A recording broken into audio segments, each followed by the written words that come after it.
Hey guys, it's Chad. I was just gonna do a little update video on my water wheel project.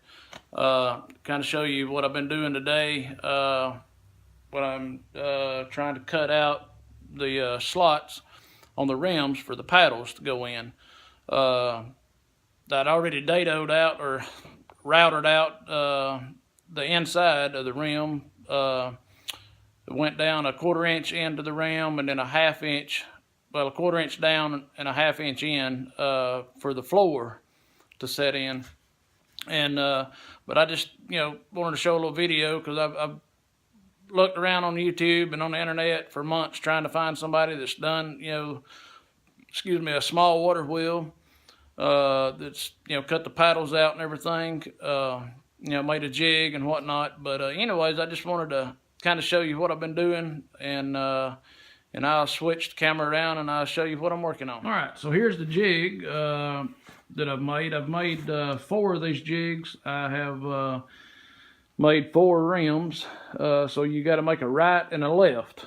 And so this here is the left side, left cut jig. And then the right cut jig I've got out here on my sawhorses. I'm working outside today. It's, beautiful day, about, 60 degrees or so, I guess. And the first one there I done yesterday, I got it hanging up right here. I routed it out, and it's kind of tricky to get your paddles,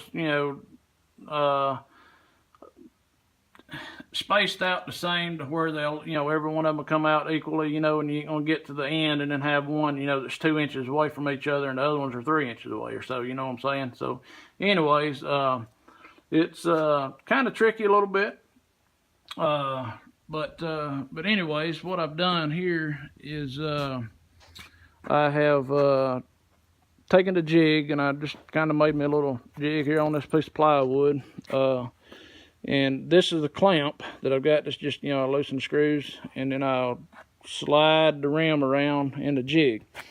But the jig, what I do is the router bit is going down a 1/4 inch past, let's see, a 1/4 inch past the flat plate on the jig right here.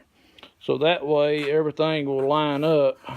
The floor and the paddles will be setting in the same depth on both rims.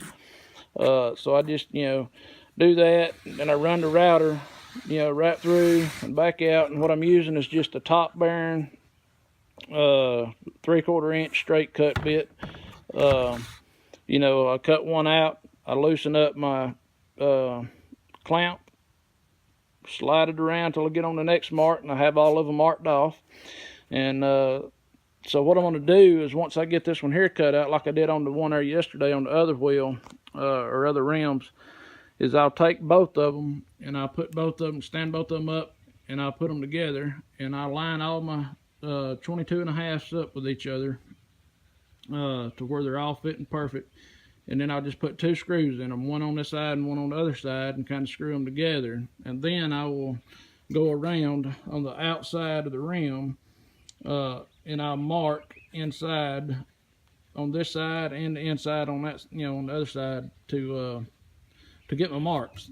So that way they'll line up and match perfectly, in which, if the jig is right and setting on the right, degree and right angle and everything, typically they would line up no matter what. I wouldn't have to line them up and put them together. But somewhere along the lines, during this process, I don't know, but all of my 22.5s, I have to kind of twist, turn them and line them up till I get all the joints fitting the same. I don't know, it's crazy. I ain't figured that out yet. This is only my second one building in 10 or 12, probably 13 years. Me and my dad built one in 2004 when he was sick with cancer before he passed away. And so, it wasn't nothing like this one. But I don't know, man. But anyways, I just wanted to share that with you. And, maybe put the video out there, because I know I've been struggling trying to find somebody that's made one, and